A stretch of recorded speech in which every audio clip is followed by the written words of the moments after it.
Screen কি দেখা যাচ্ছে?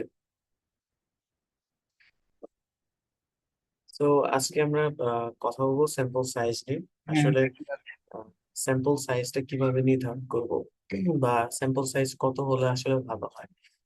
এটা আসলে মূলত নির্ভর করে আমাদের যে মোট পপুলেশন আছে সেটার উপর নির্ভর করে। আই মিন, যদি আমরা যদি পপুলেশন অনেক ছোট হয় সেক্ষেত্রে আমরা সেখান থেকে অল্প সংখ্যক স্যাম্পল সাইজ নিয়ে একটা ভালো এক্সপেক্টেড রেজাল্ট পেতে পারি।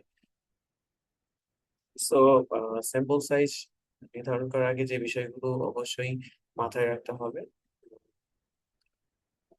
সেটা হচ্ছে প্রথমত পপুলেশন সাইজ, তারপর হচ্ছে confidence level, margin margin of error, population variability or expected proportion, research design and sampling technique. So first of all যদি পপুলেশন সাইজ নিয়ে বলি, পপুলেশন সাইজ তো আপনারা জানেন এটা পুরো জনগোষ্ঠীকে বোঝায়। এটা জানাটা খুবই দরকার, পপুলেশন সাইজটা। তারপর আসি হচ্ছে কনফিডেন্স লেভেল।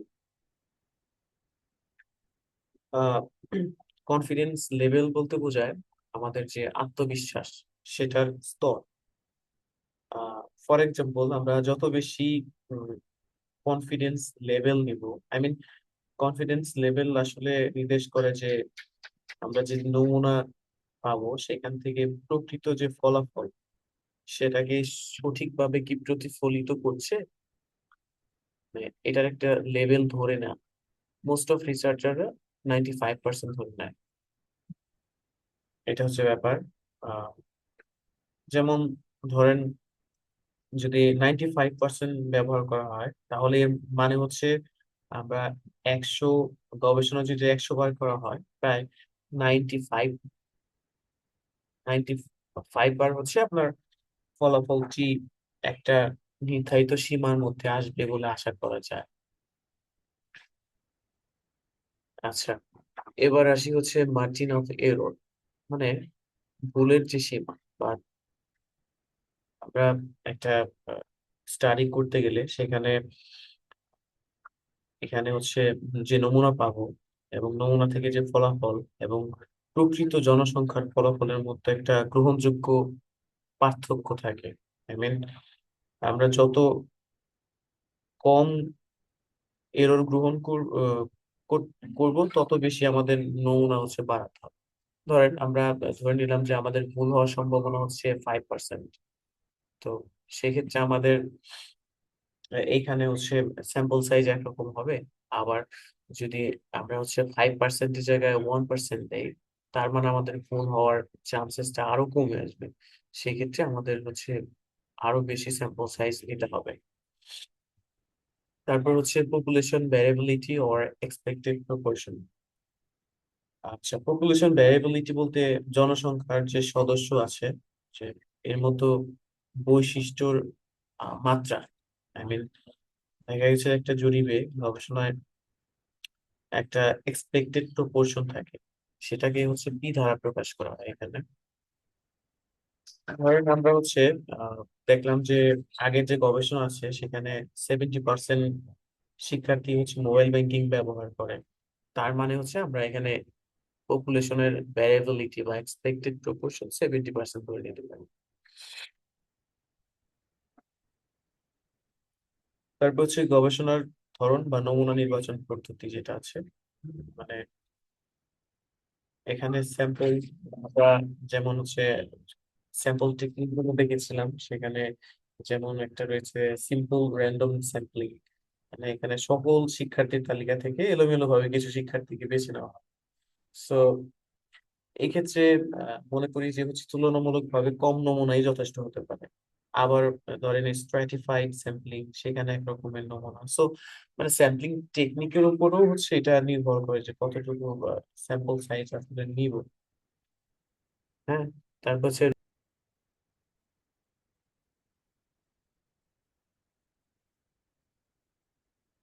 ওকে। আচ্ছা, আমরা পরবর্তী যেটা দেখবো যে এভিডেন্স ফ্রম প্রিভিয়াস স্টাডিজ। আসলে স্যাম্পল সাইজ নির্বাচন করার ক্ষেত্রে আমরা পূর্বে যে রিসার্চ পেপার গুলো আছে সেখান থেকে আমরা দেখতে পারি যে আগের রিসার্চ পেপার গুলোতে ওনারা আমাদের সেম টাইটেলে বা সেম ফিল্ডে রিসার্চে কতগুলো হচ্ছে স্যাম্পল সাইজ কত নিয়েছে আর কি। তো সেই ক্ষেত্রে আমরা আগে রিসার্চ পেপার দেখে একটা ধারণা নিতে পারি। সো আমি যে কথাগুলো বলেছি এখানে সেগুলোই লেখা আছে, কনফিডেন্স লেভেল, তারপর হচ্ছে আপনার পপুলেশন ভ্যারিয়েবিলিটি, এই বিষয়গুলো লেখা আছে। সো আপনাদের কোনো যদি সমস্যা থাকে আপনারা নেক্সটে আবার দেখে নিতে পারবেন, কোনো সমস্যা নাই। আচ্ছা, এবার আসি হচ্ছে আমরা বলেছি যে কনফিডেন্স লেভেল, যেটা কনফিডেন্স লেভেল যদি আপনার আস্তে আস্তে বাড়তে থাকে, আই মিন এখানে দেখেন 90%, 95%, 99%, কনফিডেন্স লেভেল বাড়তে থাকলে তাহলে আপনার যে স্যাম্পল সাইজ সেটাও আস্তে আস্তে বাড়তে থাকবে। মানে 99% মানে ভুল হওয়ার সম্ভাবনা এখানে 1%। আই মিন তার মানে আপনার স্যাম্পল সাইজও সেরকম লার্জ রাখতে হবে। সো যত এদিকে নিচে নামবে বাড়বে তত হচ্ছে স্যাম্পল সাইজটা বাড়তে থাকবে, স্মলার, মডারেট, লার্জার।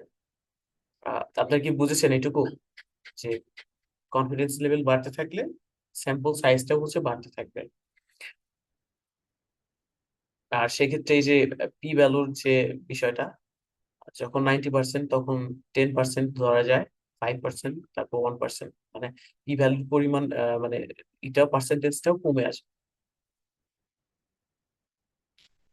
আচ্ছা, আমরা স্যাম্পল সাইজ নির্ধারণ করে কিছু মেথড আছে, সেই মেথড গুলো হচ্ছে আহ, আছে এখানে দেয়া। সো আমরা প্রথমে যে মেথডটা দেখবো, এটা নিয়ে আমরা কথা বলেছি যে প্রিভিয়াস স্টাডি থেকে আমরা দেখতে পাই যে সিমিলার পাবলিশড রিসার্চ, সেখান থেকে আমরা কিছু ধারণা নিতে পারি। সো এটা আমার কাছে খুব একটা রিলায়েবল মনে হয় না। সো তারপর একটা আছে হচ্ছে জি পাওয়ার অ্যানালাইসিস। এই সফটওয়্যারটা একটু প্রবলেম থাকার কারণে আমি এটা দেখাতে পারলাম। সো সেজন্য দুঃখ দুঃখ প্রকাশ করছি। পরে হচ্ছে প্রেজেল অ্যান্ড মর্গান টেবিল। এই টেবিল থেকে আমরা স্যাম্পল সাইজটা দেখতে পারি। যেমন আমি দেখাচ্ছি, আমি যদি এটা লিখে গুগলে সার্চ করি তাহলেই চলে আসবে।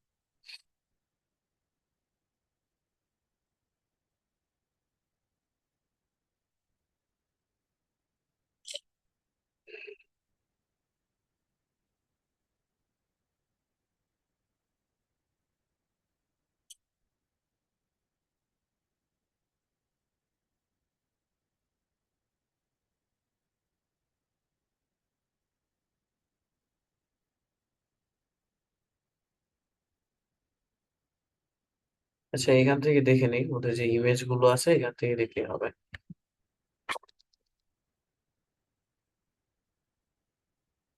So, আপনি যদি এই টেবিল থেকে আপনি কোনো ই নেন, যে ওদের এইগুলো নেন, ওরা যে স্যাম্পল সাইজ দেখিয়েছেন, আপনাকে আবার রেফারেন্স দিতে হবে যে আপনি কোথা থেকে ইনফো গুলো নিয়েছেন। দেখেন, এদিকে এন মানে হচ্ছে আপনার আপনার পপুলেশন, আর এদিকে হচ্ছে এটা স্যাম্পল সাইজ। যদি পপুলেশন 10 হয় আপনাকে স্যাম্পল 10 দিতে হবে, এরকম আর কি।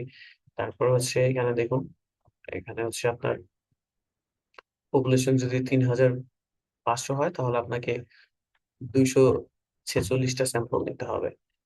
তারপর হচ্ছে 2800 হলে পপুলেশন, আপনাকে স্যাম্পল নিতে হবে 338টি। মানে এখানে ওরা সুন্দর করে চার্ট রেখে দিয়েছে একদম, যে পপুলেশন কত হলে আপনার স্যাম্পল সাইজ কত হবে। সো এটা হচ্ছে এই পদ্ধতিগুলো মর্গান টেবিলের মাধ্যমে স্যাম্পল সাইজ নির্ধারণ।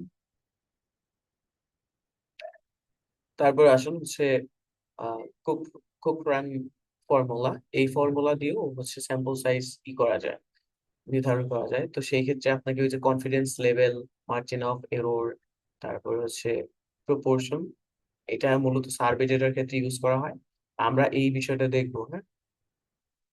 সো এখানে সূত্র আছে, এই ফর্মুলা যদি আমাদের কাছে স্যাম মানে পপুলেশনটা আননোন থাকে। ফর এক্সাম্পল, আমরা একটা এরিয়াতে রিসার্চ করছি, তো সেখানকার যে পপুলেশন সেটা সম্পর্কে আমাদের ধারণা নেই। তো সেই ক্ষেত্রে আমরা এই ফর্মুলাটা ইউজ করে স্যাম্পল সাইজটা বের করতে পারি। তো সেই ক্ষেত্রে এখানে দেখেন, এন নট সমান সমান Z square P Q divided by E square. এখানে নট মানে ইনিশিয়াল স্যাম্পল সাইজ, যেটা আমরা হচ্ছে বের করবো। জেড মানে Z value based on confidence level. তারপর দেখুন এখানে আছে হচ্ছে P, expected proportion of the attribute present in proportion. Q মানে 1 - P, expected proportion of attribute থেকে 1 থেকে এটার মাইনাস। আর ই হচ্ছে মার্জিন অফ এরর বা প্রিসিশন লেভেল, এটা একটু আগেই আপনাদেরকে বললাম। সো আমরা যদি আরেকটু কিছু বিষয় জানি তাহলে ভালো হবে আই থিঙ্ক। আমরা একটু নিচের দিকে চাই, মানে এই ভ্যালু গুলো আমাদের লাগবে। প্রথমে হচ্ছে আমরা দেখবো জেড ভ্যালু। জেড ভ্যালুটা কি? জেড ভ্যালুটা হলো স্ট্যান্ডার্ড নর্মাল ডিস্ট্রিবিউশন। এর মান যখন কনফিডেন্স, মানে এর মানটা হচ্ছে নির্ভর করবে আপনার কনফিডেন্স লেভেলের উপর। আমরা যে উপরে যে কনফিডেন্স লেভেল দেখে আসলাম, এটি দেখায় যে স্যাম্পল এস্টিমেট পপুলেশন মিন থেকে স্ট্যান্ডার্ড ডিভিয়েশন পর্যন্ত কতটুকু পরিবর্তন হতে পারে, এটা মানে এটা। আর বেশি কনফিডেন্স লেভেলের জন্য জেড এর ভ্যালু প্রয়োজন হয়, ফলে আপনার স্যাম্পল সাইজটাও বৃদ্ধি পায়। সো এখানে দেখেন আমরা যদি কনফিডেন্স লেভেল 95% ধরি তাহলে জেড এর ভ্যালু হবে 1.96। তারপর কনফিডেন্স লেভেল সম্পর্কে বলেছি, আবার বলি। কনফিডেন্স লেভেলটা হচ্ছে এমন একটি মান বা মাত্রা যা নির্দেশ করে স্যাম্পল এর ফলাফল পপুলেশনের প্রকৃত প্যারামিটার কে কতটা নির্ভুলভাবে প্রকাশ করে, সেটা হচ্ছে কনফিডেন্স লেভেলটা প্রকাশ করে। I mean, দেখেন confidence level refers to a degree of certainty that sample results represents true population parameter. তারপর হচ্ছে আলফা। এটা আলফা হলো সিগনিফিকেন্ট লেভেল বা টাইপ 1 এরর। টাইপ 1 এররটা কি? সাধারণত গবেষণায় আমরা একটা অনুমান করে থাকি, টেস্টে দেখা যায় আরেকটা। সো অ্যাকচুয়াল টেস্ট আর আমাদের হচ্ছে অনুমান, সেটার মধ্যে পার্থক্য থাকে। সো সাধারণত গবেষণায় আলফা ধরা হয় 0.05।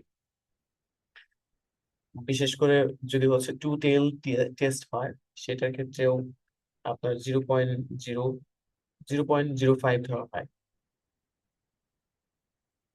ওকে, তারপর হচ্ছে ডিগ্রি অফ ভ্যারিয়েবিলিটি।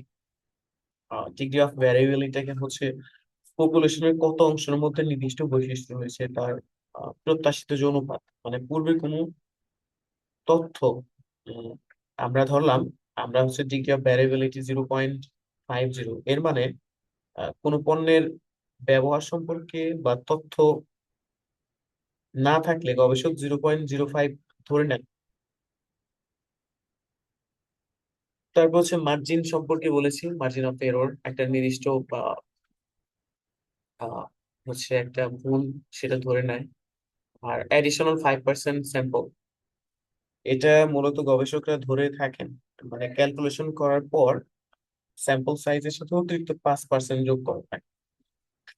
এটা নন রেসপন্স, অর্থাৎ কিছু অসম্পূর্ণ কোয়েশ্চেনের বা ডাটা লসের সমস্যা মোকাবেলা করার জন্য আর কি মূলত অ্যাডিশনাল 5% এটা ধরে নেওয়া।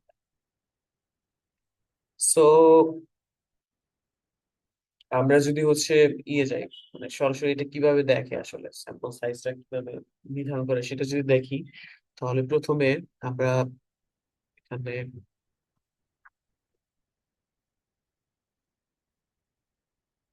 ফার্স্ট অফ অল হচ্ছে কনফিডেন্স লেভেল। আমরা মোস্ট অফ স্টাডিতে হচ্ছে কনফিডেন্স লেভেল ধরে নেয় 95%। তো সেরকম ভাবে হচ্ছে 95% আমরা ধরে নেবো। এটা একদম হচ্ছে আপনার যখন আমরা পপুলেশন সম্পর্কে আমাদের কোনো ধারণা না থাকবে সেই ক্ষেত্রে আমরা এটা করব।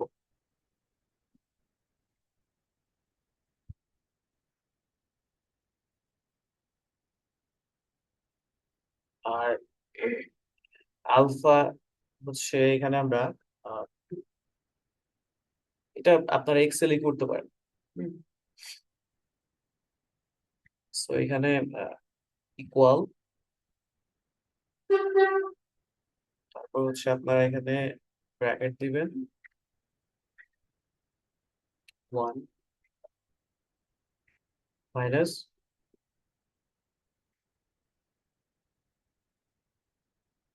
তারপরে যে আমরা যে কনফিডেন্স লেভেল ধরে নিয়েছি এটা, ব্র্যাকেট ক্লোজ, ডিভাইডেড বাই 2।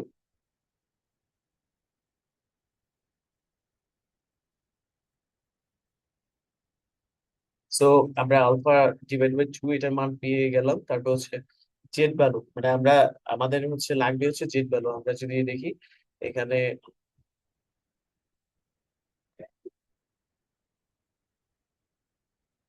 এখানে আমরা এই যে জেড ভ্যালুটা বের করব।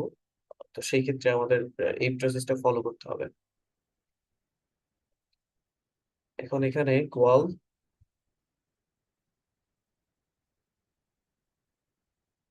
তারপর হচ্ছে এন ও, এখান থেকে আমাদের হচ্ছে নর্মাল ইনভার্স, ডাবল ক্লিক করব। আর এখানে 1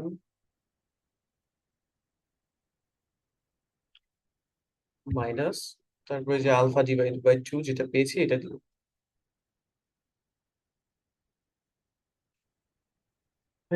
এন্টার প্রেস করে দিব।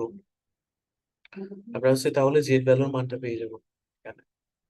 এখন আসি, আমরা হচ্ছে জেড স্কোয়ার এটা ফাইন্ড আউট করবো। জেড স্কোয়ার ফাইন্ড আউট করতে এখানে ইকুয়াল দিব, দেন জেড ভ্যালু যেটা পেয়েছি সেটা দিব, স্কোয়ার দিব। সেক্ষেত্রে শিফট, তারপর হচ্ছে আপনারা 6 প্রেস করবেন। তো এটা হচ্ছে জেড স্কোয়ার ভ্যালুটা পেলাম। এখন আমাদের হচ্ছে এখানে জেড ভ্যালুটা হচ্ছে পেয়ে গেছি। এখন ডিগ্রি অফ ভ্যারিয়েবিলিটি এটা ধরে নেওয়া হয় হচ্ছে আপনার 0.50, মোস্ট অফ রিসার্চ। তারপর হচ্ছে মার্জিনাল অফ এরর, এটা ধরে নেয় হচ্ছে আপনার 0.05।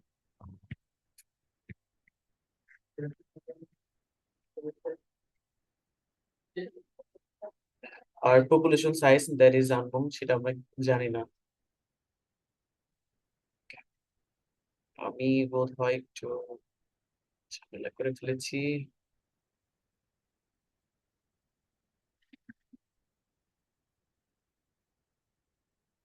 আচ্ছা, আমি এইখানটাতে হচ্ছে বের করলে মনে হয় ভালো হবে।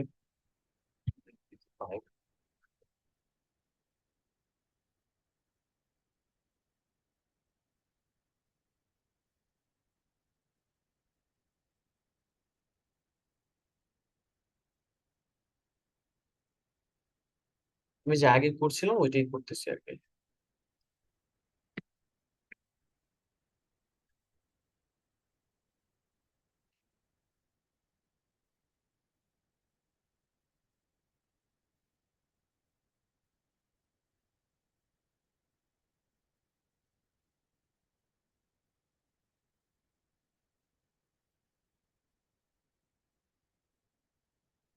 আমাদের বের হয়ে গেছে এটা। সো আমরা একটু এই পর্যন্ত ছিলাম। তারপর হচ্ছে ডিগ্রি অফ ভ্যারিয়েবিলিটি হচ্ছে 0.50, আর এটা হচ্ছে 0.05। পপুলেশন এটা আমাদের কাছে আননোন, তাহলে আমরা এখন বের করবো হচ্ছে এনও এর মানটা বের করবো, এন নট এর মানটা বের করবো। তো সেই ক্ষেত্রে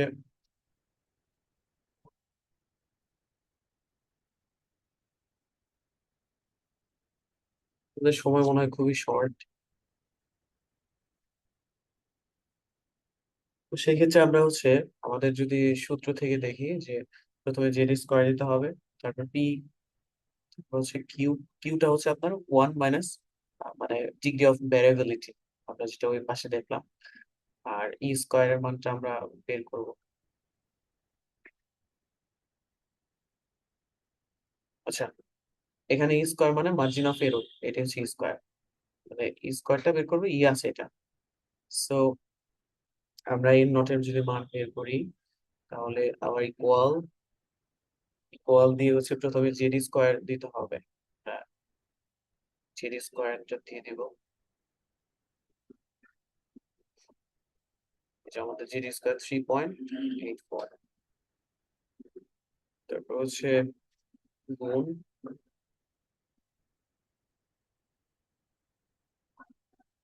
এখন হচ্ছে পি দিতে হবে, মানে এই যে সূত্র থেকে যদি দেখেন, পি, পি মানে হচ্ছে কি প্রপোর্শন রেট। তাহলে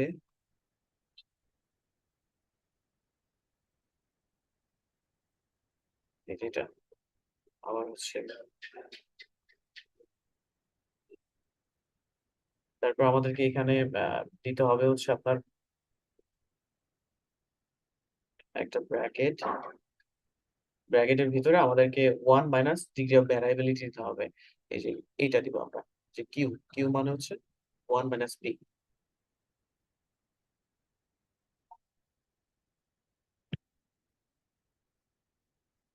আবার হচ্ছে ডিগ্রি অফ ভ্যারিয়েবিলিটি দিতে হবে। ঠিক আছে, ব্র্যাকেটটা ক্লোজ করে দিব। ব্র্যাকেটটা ক্লোজ করে দেওয়ার পর হচ্ছে আমাদেরকে দিতে হবে ই স্কোয়ার।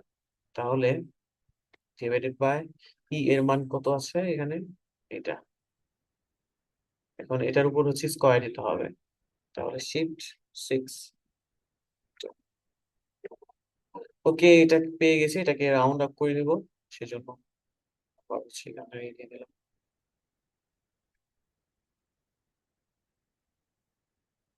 রাউন্ড আপ ব্র্যাকেট, আমরা যে মানটা পেয়েছি এটা। And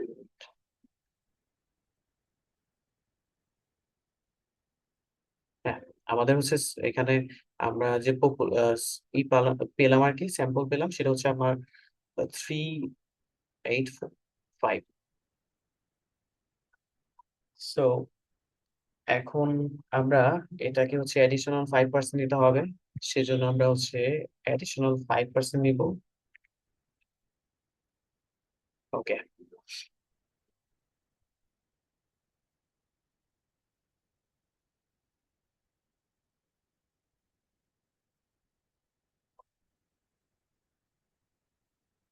অ্যাপ্রক্সিমেটলি 19 আর কি।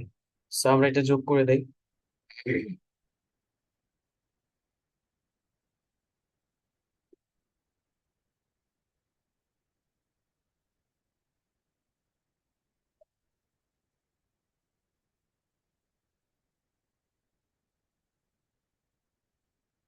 এই তো 404টার মতো আর কি। যখন আমাদের হচ্ছে পপুলেশন আননোন থাকবে তখন আমরা 404টা নিলেই মোটামুটি হবে আর কি।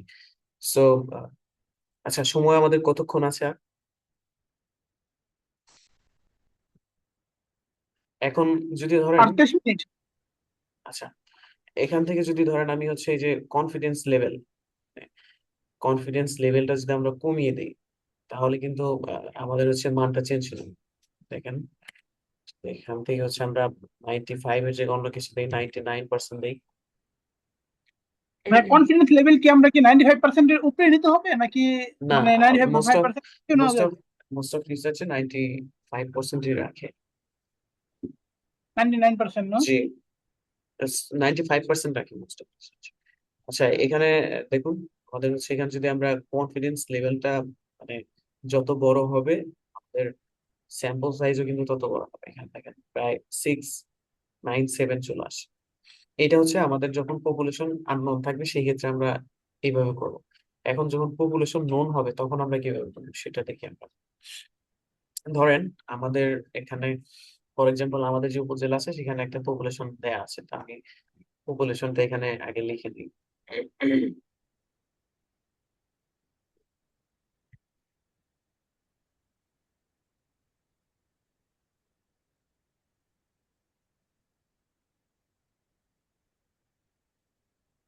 এরকমই আর কি। সো এই কয়েকটা যদি পপুলেশন হয় তাহলে আমরা এটাই কিভাবে করবো। তাহলে আবার সে একই অবস্থা, এখানে জেড ভ্যালু আমরা যা পেয়েছিলাম এভাবে আমি আর বের করবো না। তারপর সেটা ধরে নিয়েছি 95%, আলফা ডিভাইডেড বাই 2 এটা নিয়েছি। আর এখানে যে স্কোয়ার বের হয়েছে, এখন আমরা বের করব হচ্ছে এটা, এটা ফর্মুলাটা আমি দেখাই। এটা হচ্ছে যখন পপুলেশন আননোন থাকবে তখন আমরা এই ফর্মুলাটা ইউজ করবো। এখন যখন পপুলেশন নন থাকবে তখন আমরা এইটা ইউজ করবো, মানে N equal N naught divided by one plus N naught minus one divided by N. এই ফর্মুলাটা ইউজ করবো যদি পপুলেশনটা নন হয়। ওকে, আর নল বলতে কি বলতেছে এখানে? ধরেন আমি মানে আমাদের উপজেলায় জানি যে কতজন জনসংখ্যা আছে। হ্যাঁ, আমি স্টাডি করছি হ্যাঁ। যে আমাদের আমাদের উপজেলায় 33 লক্ষ পপুলেশন আছে, তো সেই ক্ষেত্রে আমি এই ফর্মুলাটা ইউজ করব, এই ফর্মুলাটা ইউজ করবো এটা। এখন আমি যখন পপুলেশন জানি না, মানে আননোন, সেই ক্ষেত্রে আমি এই ফর্মুলাটা ইউজ করব, এইটা যেটা আমরা একটু আগে দেখলাম এই পাশে, যে সরি কেটে গেছে আমাদের। এই যে এখানে যে আমরা দুইটা শীট, এখানে যে প্রথম যেটা করলাম, এটা হচ্ছে যখন আমরা পপুলেশন আননোন থাকবে তখন সেক্ষেত্রে আমরা এই সূত্রটা অ্যাপ্লাই করবো। আর যখন আমরা পপুলেশন আমাদের কাছে নোন থাকবে তখন আমরা হচ্ছে যেটা দেখালাম যে ওই সূত্রটা অ্যাপ্লাই করবো আমরা, এই যেটা, এটা অ্যাপ্লাই করবো। ঠিক আছে, আমরা তাহলে আগাই আমাদের কথা মতে।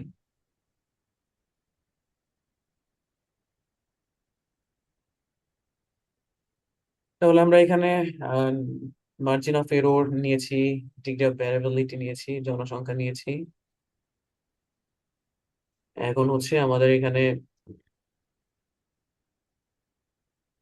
এই মানটা আমরা বের করব, এটা ফর্মুলাতে দেয়া আছে, আমি দেখাচ্ছি, আগে বের করি তারপর দেখাই।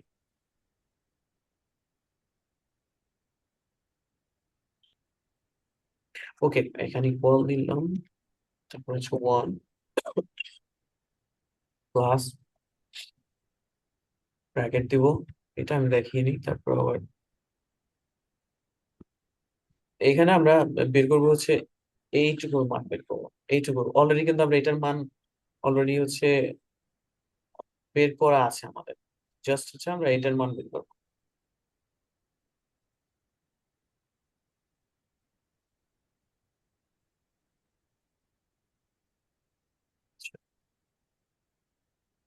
আমরা যদি এন নটের মান বের করে নেই তাহলে কি লিখবো? আমরা ওই আগের মতোই, যে আগের শীটে যেভাবে করেছিলাম সেভাবেই করবো, জেড স্কোয়ার দিব।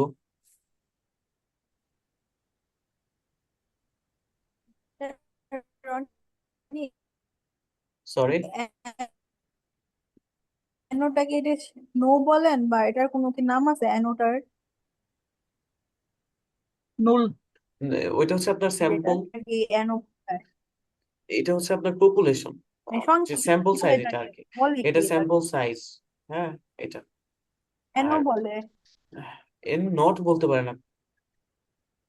অ্যানো। হুম,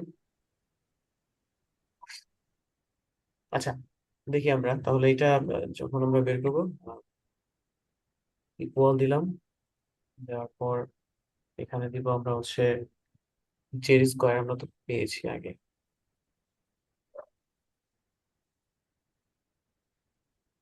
জেড স্কোয়ার, তারপর হচ্ছে এখানে আমরা ডিগ্রি অফ ভ্যারিয়েবিলিটি দিব, আবার গুণ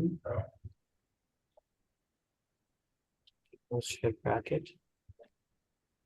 ওয়ান মাইনাস, তারপর সেখানে আবার ডিগ্রি অফ ভ্যারিয়েবিলিটি দিব, ক্লোজ করব, তারপর সে ডিভাইডেড বাই ই স্কোয়ার। এটা কত পেয়েছে এটা?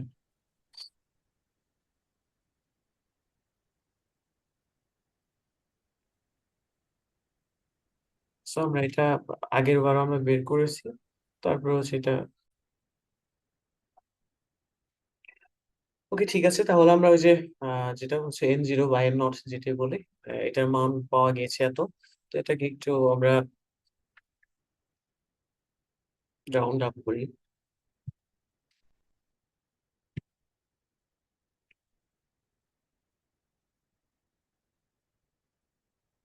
ব্র্যাকেট দিয়ে দিব, আর যে মানটা এখানে পেয়েছি সেটা দিয়ে দেবো।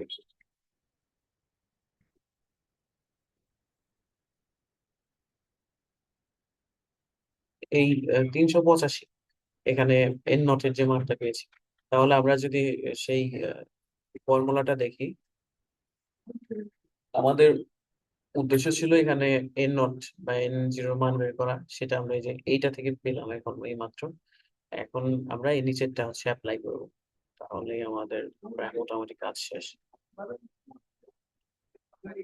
Okay, that's great. ঠিক আছে, তাহলে আমরা এখানে এটা মান বের করবো, তাহলেই হবে 1 ইকুয়াল 1 প্লাস প্লাস হচ্ছে ব্র্যাকেট দেব। আচ্ছা, আমরা এন নট পেয়েছি হচ্ছে এটা, তারপর হচ্ছে মাইনাস, এখানে হচ্ছে 1 দিয়ে দেবো, তারপর হচ্ছে ব্র্যাকেট ডিভাইডেড বাই এন। আমাদের এনটা কত? পপুলেশন সাইজ, এন মানে পপুলেশন, এই যে এটা হচ্ছে আমাদের পপুলেশন। ওকে, এটা দিয়ে দেবো। আমাদের এখানে এটার মান বের হলো 1.00। ঠিক আছে, আমরা হচ্ছে আমাদের এখন মান বের করে পালা হচ্ছে এন এর স্যাম্পল সাইজ, এটার মান বের করবো। সো আমরা উপরে হচ্ছে এন এন নট দিব, নিচে এটার মান দিয়ে দিব, তাহলে বের হয়ে আসবে।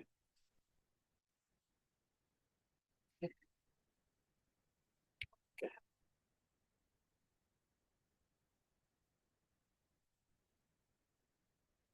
Well,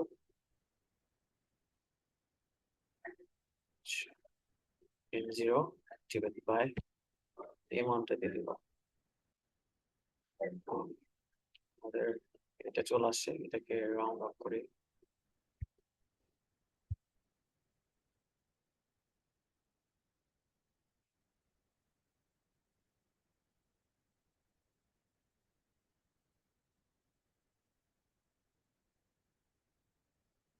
তিনশো পঁচাশি। এখন অ্যাডিশনাল 5% দিতে হবে, তো সেই ক্ষেত্রে ইকুয়াল হচ্ছে অ্যাডিশনাল 5%।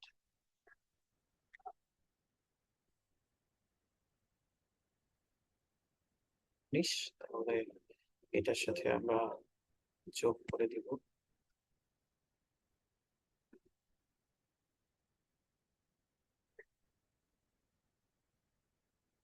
অ্যাপ্রক্সিমেটলি হচ্ছে 405। 405 স্যাম্পল নিলেই হয়ে গেল। আমরা যদি এখান থেকে এই যে আপনি মার্জিন অফ এরর এগুলো যদি কমান, মানে আপনি ভুলের মাত্রা আরো কম ধরে নেন, তাহলে কিন্তু এখানে স্যাম্পল সাইজটা বড় হয়ে যাবে। সেক্ষেত্রে ধরেন এখানে আপনি হচ্ছে কমালেন, তখন কি হবে? 0.03 নিলাম, 0.03। দেখেন স্যাম্পল সাইজ কত হয়ে গেছে, 1121। আবার ধরেন আপনি যদি কনফিডেন্স লেভেলটা করেন, বাড়ান, 99% করেন, তাহলে কিন্তু আবার চেঞ্জ হয়ে যাবে।